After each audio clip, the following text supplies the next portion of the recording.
Welcome, friends. God's remaining fruits are faithfulness, gentleness, and self-control.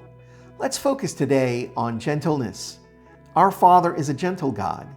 That may be a surprising statement, especially if you're familiar with some of the Old Testament stories of wrath, or even the book of Revelation with all its bloodshed. Despite these stories, God is a gentle God.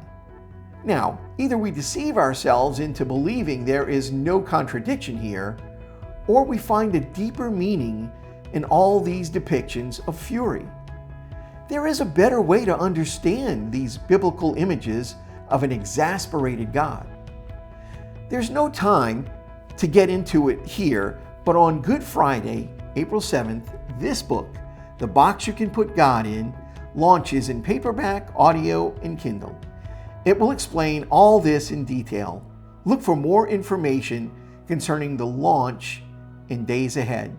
Godspeed, my friends. Have you ever wondered what God is like? At times, he's been depicted as a malicious and overbearing dictator, and other times as an uninvolved and impersonal force. Some say we can't put God in a box. He's too mysterious, too unpredictable.